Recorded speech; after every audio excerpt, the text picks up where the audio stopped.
আচ্ছা, আমরা আজকে তৈরি করব সিন্ডারের গোলাপের মিক্সড খাবার। এর জন্য আমাদের লাগবে ammonium sulphate, super phosphate, single super phosphate, আচ্ছা 13-0-45, আচ্ছা ম্যাগনেসিয়াম সালফেট, আচ্ছা জিঙ্ক সালফেট এবং ক্যালসিয়াম সালফেট।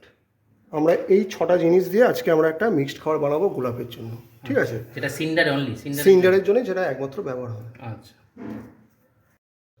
আমরা প্রথমে অ্যামোনিয়াম সালফেট নেব 30 গ্রাম, ঠিক আছে?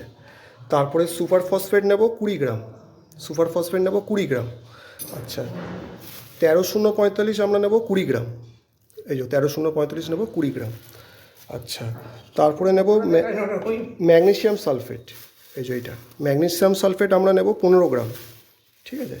আর জিঙ্ক সালফেট, ক্যালসিয়াম সালফেট যেটা, এটা আমরা নেব 8 গ্রাম, আর জিঙ্ক সালফেট আমরা নেব 3 গ্রাম, এই যে জিঙ্ক সালফেট আমরা নেব 3 গ্রাম।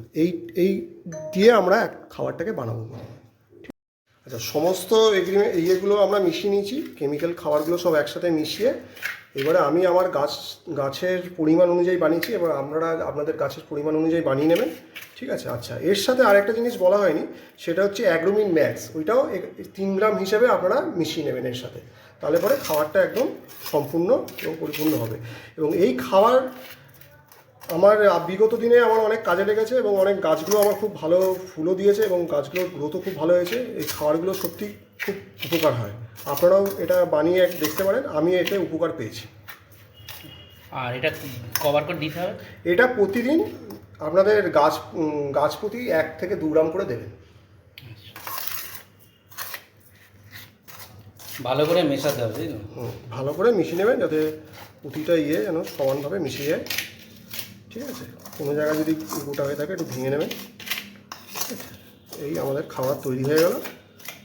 এইবার এই খাবারটা শুধুমাত্র সিন্ডারের গোলাপের জন্য এই খাবারটা, ঠিক আছে? আর সিন্ডারে গোলাপ থাকলে গোলাপ গাছের জল কিরম দিতে হয়, মানে সিন্ডারের গোলাপে জল দিতে হয়, গরমকালে আপনাকে দিনে 3 বারও জল দিতে হয় এবং গাছকে সবসময় স্নান করানোর একটা চেষ্টা করবেন, তাহলে গাছটা ভালো থাকে।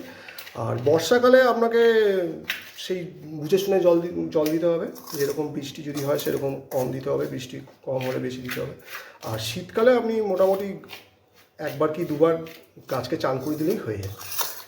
তো আপনি এটা দিয়ে গাছে উপকার পেয়েছেন, তাই তো? বিগত দিনে আমার ভালোই উপকার হয়েছে, গাছের গ্রোথও ভালো হয়েছে, ঠিক আছে? সেই কারণেই এই জিনিসটা আপনাদের সাথে শেয়ার করা হলো। এবার আপনারা বিচার বিবেচনা করে আপনাদের গাছে ব্যবহার করবেন। ধন্যবাদ।